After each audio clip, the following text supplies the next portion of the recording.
नमस्कार बच्चों, मैं डॉक्टर आकांक्षा चौधरी।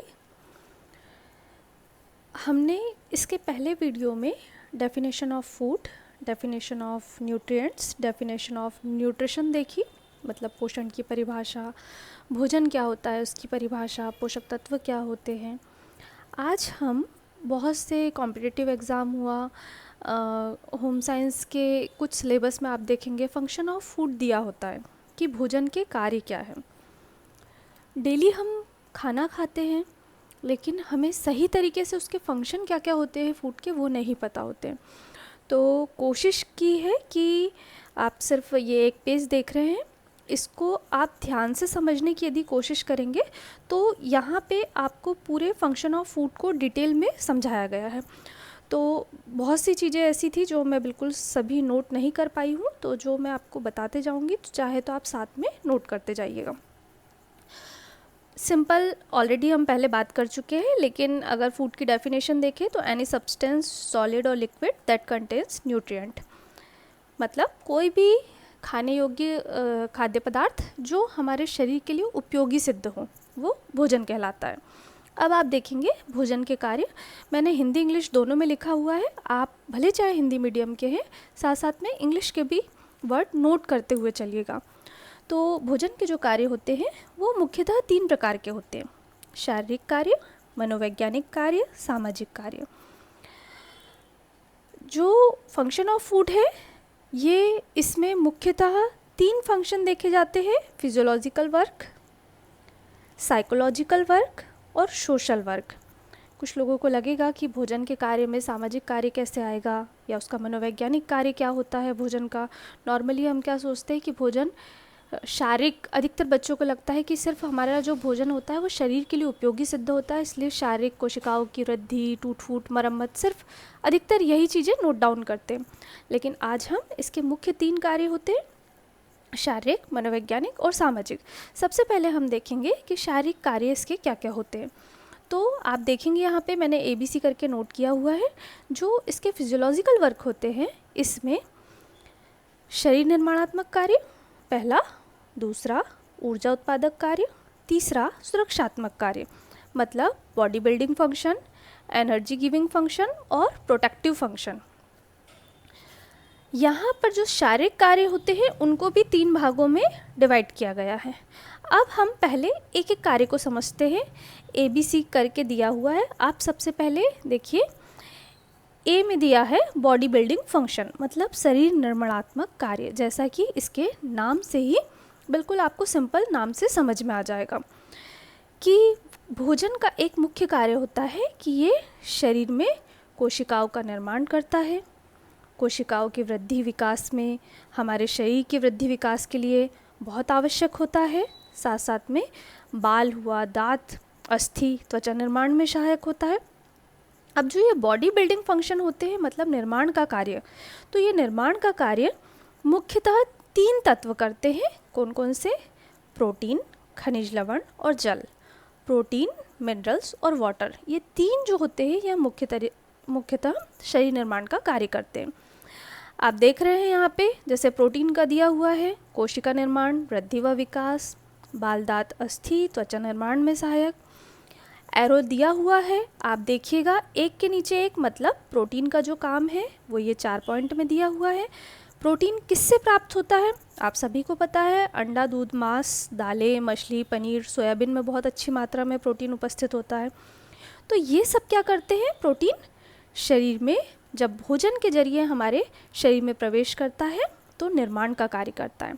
सेकंड, इसी में आप खनिज लवण देखिए, मिनरल्स। अब जैसे एक एग्जांपल के लिए मैंने मिनरल्स बहुत सारे होते हैं, मैक्रोन्यूट्रिएंट, माइक्रोन्यूट्रिएंट, लेकिन मुख्यतः निर्माण की अगर हम बात कर रहे हैं तो कैल्शियम और फास्फोरस जो होते हैं ये क्या करते हैं? कैल्शियम, फास्फोरस अस्थियों और दांतों के लिए, मतलब जो हमारी बोन्स होती है, टीथ होते हैं, इसके लिए बहुत ही ज़रूरी होते हैं, एक निर्माण का कार्य करते हैं, आवश्यक तत्व होते हैं। फिर साथ में आयरन, लोह तत्व जिसे कहा जाता है, तो ये क्या करता है? ब्लड के लिए बहुत आवश्यक होता है। मतलब आपको समझ में आ गया होगा। सिंपल तरीके से समझने की कोशिश करिएगा कि शरीर निर्माणात्मक कार्य में मुख्यतः प्रोटीन, मिनरल्स और वाटर, ये 3 बहुत ज़रूरी होते हैं, आवश्यक तत्व होते हैं। प्रोटीन का काम क्या है? कोशिका निर्माण, वृद्धि विकास, त्वचा, बाल, दांत, अस्थि में के निर्माण में सहायक होता है। किस में पाया जाता है? हमेशा ध्यान रखिएगा, कुछ बच्चे क्या करते हैं, दूध, दही, मांस, मछली, अंडा, बस यही चीज़ें कंटिन्यू लिखते रहते हैं। आप हमेशा सबसे समृद्ध पदार्थ जो होते हैं, सबसे समृद्ध स्रोत जो होते हैं, मतलब सबसे अधिक मात्रा में किस में पाया जाता है, तो आप वो चीज़ें नोट किया करिए।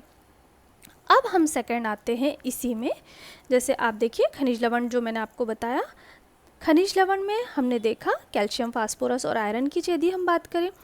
अब जो खनिज लवण होते हैं, मिनरल्स, वो मुख्यतः किस में होते हैं? दूध व दूध से बने पदार्थ, हरी सब्जियां, अंडा, दालें और नट्स में। थर्ड मैंने यहाँ पे जल, वाटर को मेंशन किया है, मतलब पानी। एक तो आप पानी की क्वांटिटी कितनी ले रहे हैं, पी रहे हैं, और साथ साथ में दूध हुआ, रसीले फल हुआ, जैसे फॉर एग्जांपल तरबूज में भी अच्छी अधिक मात्रा में पानी उपलब्ध रहता है। फिर इसके बाद आता है आपका सेकंड, ऊर्जा उत्पादक कार्य।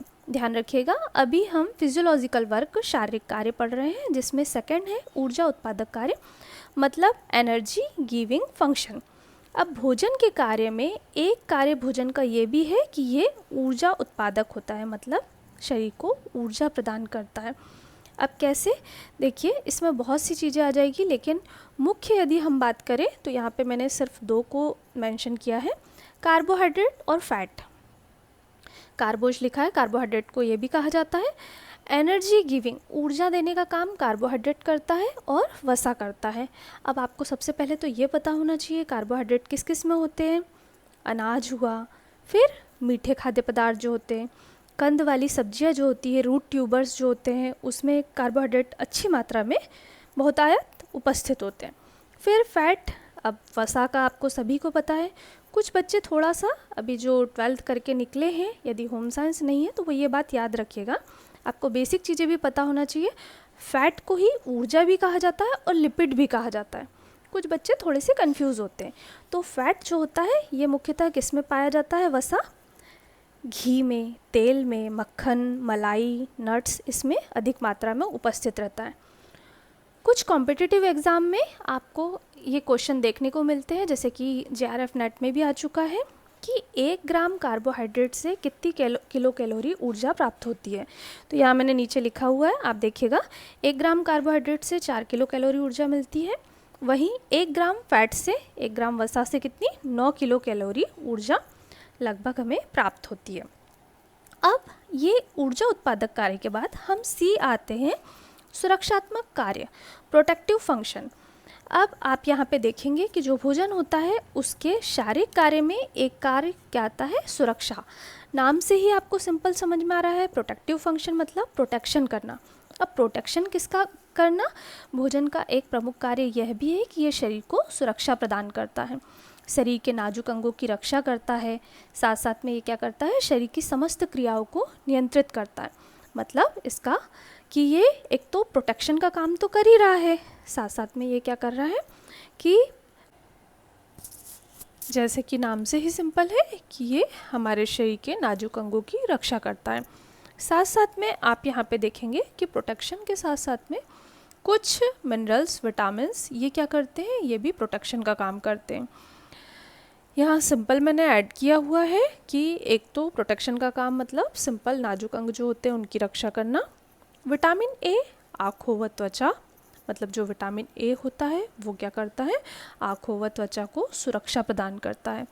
विटामिन बी कॉम्प्लेक्स जो होता है वो क्या करता है? पाचन संस्थान को सुरक्षा प्रदान करता है, डाइजेस्टिव सिस्टम की यदि बात करें हम।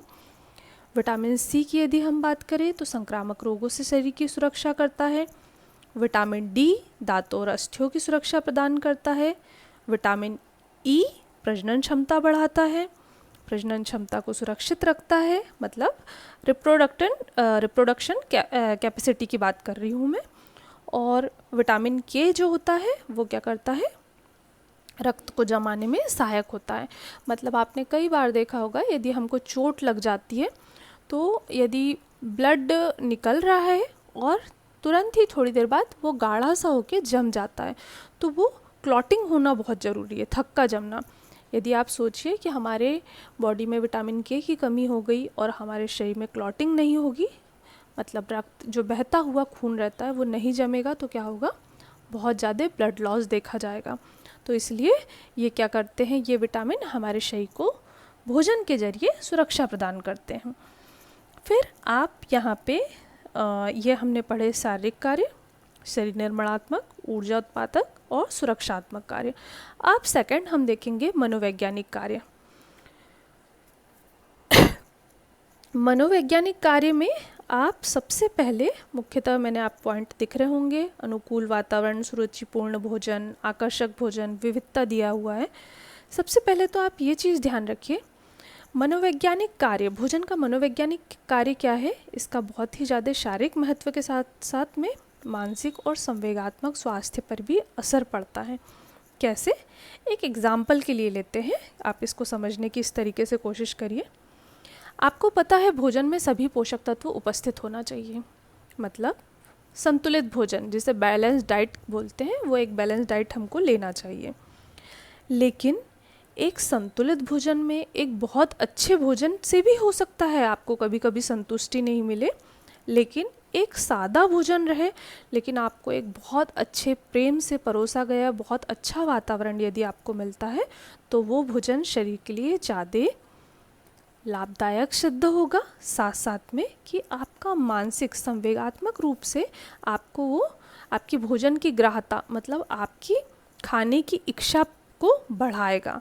तो यहाँ आप इसको इस तरीके से समझिए कि हमारे शरीर पर ये सब चीज़ों का भी बहुत असर पड़ता है। फॉर एग्ज़ाम्पल, भोजन को किस तरीके से परोसा गया है, वो दिख कैसा रहा है, जैसे कि खाने की भूख की इच्छा। आप कई बार देखते हैं कि यदि भोजन के जो भी आप फूड आइटम ले रहे हैं उसका रंग, गंध, आकार, स्वरूप कैसा है, मतलब कि आप यदि कई बार ऐसा होता है कि बहुत अच्छी कलरफुल सब्जी रही, कलरफुल थाली रही, आपने सुना भी होगा कि कलरफुल भोजन करना चाहिए जिसमें सभी रंगों का समावेश हो, जो हमारे शरीर के लिए बहुत स्वास्थ्यवर्धक होता है। तो यदि इसका खाने का स्ट्रक्चर कैसा है, उसकी स्मेल कैसी है, उसका कलर कैसा है, तो ये सब का भी इफ़ेक्ट जो पड़ता है वो बहुत ज़्यादा हमारी भोजन की जो हमारी भूख होती है उसको बढ़ाता या कम करता है। जैसे हम ये भी समझ सकते हैं कि कई बार क्या होता है, बहुत अधिक किसी चिंता करना, बहुत ज़्यादा आप स्ट्रेस ले रहे हैं, आप बहुत अकेलेपन का आपको एहसास हो रहा है, या आपका मूड ठीक नहीं है, आप बहुत गुस्से में हैं, तो क्या होता है कि हमारे भोजन करने की जो क्षमता होती है, जो ग्राह्यता होती है, वो कम होने लगती है क्योंकि हमारी इच्छा नहीं होती है। तो मानसिक रूप से किस तरीके से एक व्यक्ति को की भोजन की ग्राह्यता को बढ़ाया जा सकता है और एक तृप्ति प्रदान किया जा सकता है। मैं बहुत ज़्यादा हिंदी वर्ड भी इसलिए भी यूज़ कर रही हूँ क्योंकि मोस्टली ये बीए और बीएचएससी के जो बच्चे हैं उनके सिलेबस में भी ऐड है, तो हिंदी मीडियम वालों को भी साथ साथ में कोई प्रॉब्लम नहीं होना चाहिए। तो आप ये बात ध्यान रखिएगा कि भोजन के कार्य में मनोवैज्ञानिक कार्य इसलिए भी इफ़ेक्ट करता है कि आपकी भूख बढ़ाने की इच्छा कैसे जागृत हो सकती है। तो जैसे ये पॉइंट दिए हैं, अनुकूल वातावरण, खाते समय अगर वातावरण आनंददायक, सुरक्षात्मक हो तो खाने में भोजन व्यक्ति की रुचि बढ़ेगी। सुरुचिपूर्ण भोजन हो, आपने देखा होगा कि अगर हमारे स्वाद के अकॉर्डिंग जो खाना हमें पसंद हो वो यदि बनता है तो क्या होता है कि हमको एक आनंद की अनुभूति तो होती है, साथ साथ में हमारी भूख भी बढ़ती है। आकर्षक भोजन, एक बात हमेशा ध्यान रखिएगा, अधिकतर बच्चे सोचते हैं आकर्षक भोजन का मतलब होता है बहुत सारा अच्छा खाना। आप उसको ऐसे नहीं जोड़िएगा कि हम रोटी, पनीर की सब्जी, पराठे, पूड़ी, इसकी बात कर रहे हैं। सिंपल संतुलित भोजन हो लेकिन साथ साथ में उसको किस तरीके से परोसा जाए। आप देखिएगा आकर्षक ढंग से अगर आप थाली को पूरा कलरफुल अच्छे तरीके से परोसते हो, वो प्रेजेंटेबल दिखती है, तो भी हमारी कई बार उससे को देख के भूख बढ़ जाती है। साथ साथ में विविधता, वैरायटी का होना बहुत ज़रूरी है। जैसे कि रोज़ यदि हम एक एग्ज़ाम्पल के लिए रोज़ यदि हम दूध लेना पसंद नहीं कर रहे हैं तो कभी खीर ले लीजिए, कभी दही ले लीजिए, कभी कस्टर्ड ले लीजिए, तो इससे भी भूख पे इफ़ेक्ट होता है और साथ साथ में व्यक्ति की जो ग्राह्यता होती है, खाने की क्षमता, भोजन की, वो उस पर भी प्रभावित होती है। आशा करती हूँ कि आपको ये पॉइंट समझ में आ गया होगा। अब हम थर्ड देखते हैं, सोशल वर्क। अब आप सोच रहे होंगे भोजन का कार्य सोशल वर्क क्यों दिया है, कि सामाजिक कार्य क्या है भोजन का। तो आप उसको इस तरीके से समझ सकते हैं कि भोजन न केवल जीवन दाता है, हमें जीवन प्रदान करता है, साथ ही साथ समाज में हमारी प्रतिष्ठा को भी बनाए रखने में मदद करता है। प्रेम, मित्रता, सहयोग की भावना प्रदर्शित करता है। किसी भी अवसर पर, चाहे वो पारिवारिक हो, राजनीतिक हो, तीज त्योहार हो, पूजा धर्म के कार्य हो, दान दक्षिणा हो, भोजन का हमेशा महत्वपूर्ण स्थान रहता है। यह लोगों को एक दूसरे के करीब लाने में भी सहायक होता है, जैसे कि कोई विशेष अवसर हो, विवाह, जन्मदिन, बच्चे का जन्म, उसका नामकरण संस्कार, मुंडन, सभी में ही भोजन विशेष आकर्षण का केंद्र होता है। जैसे एग्जाम्पल के लिए, आप कोई बीमार व्यक्ति है, उससे मिलने जा रहे हैं, तो आप क्या करेंगे, फ्रूट्स हो गया वो ले जाएंगे। अगर आप उसके लिए कुछ खाना बना कर ले जा रहे हैं, तो आप सिंपल सादा, बिना मिर्च मसाले का, कम मिर्च मसालों का भोजन का यूज़ करेंगे। साथ ही साथ आपने देखा होगा कि अगर खुशी का इजहार करना है तो वहाँ पे क्या किया जाता है, लोग मिठाई बांटते हैं। तो ये एक तरीके से सामाजिक प्रतिष्ठा बनाए रखने में भी महत्वपूर्ण योगदान देता है। मैंने कोशिश की है कि एक पेज में आपको पूरा फंक्शन ऑफ फूड समझाया जा सके। आप इसको ठीक से नोट डाउन कर लीजिएगा। कोई भी चीज़ें पॉइंट वाइज यदि हम नोट करते तो हमें जल्दी समझ में आती है। और एक बात याद रखिएगा, मैं आपसे पहले भी बोल चुकी हूँ, आपको कोई भी चीज़ ऐसी लग रही है, कुछ भी गलत नोट नहीं करिएगा। यदि आपको लग रहा है एक ही पेज पे बहुत सारा आ गया है या आपको क्लियर समझ में नहीं आ रहा है, तो आप मुझे बता दीजिएगा। नेक्स्ट टाइम से मैं उस बात का ध्यान रखूँगी। एक्चुअली मैं बहुत सारी स्लाइड नहीं लेना चाहती हूँ, इसीलिए मैंने कोशिश करी है कि आपको फंक्शन ऑफ फूड एक पेज में समझ में आ जाए। आप उसे नोट डाउन करते हुए चलिएगा। कोई चीज़ नहीं समझ में आएगी तो आप कमेंट्स कर सकते हैं। एक बात मैं आपसे कहना चाहूँगी कि मुझे आपके फीडबैक की, रिप्लाई की बहुत ज़रूरत है, क्योंकि मैं पहले भी बता चुकी हूँ कि बहुत अधिक मुझे ये चीज़ें यूज़ करते नहीं आती है, सोशल मीडिया वगैरह। अगर आपको लगता है कि आपके लिए बेनिफिशियल है या इसमें कोई चीज़ें ऐड करना चाहिए, जब भी मुझे टाइम मिलेगा मैं एक एक टॉपिक छोटे छोटे लेके कवर करने की पूरी कोशिश करूँगी। Thank you so much. Smiley बनी हुई है, उसका ध्यान रखिएगा, खुश होके पढ़िएगा अच्छे से, और कोई भी चीज़ नहीं समझ में आएगी यदि, तो आप उसको पूछ सकते हैं। Okay, thank you.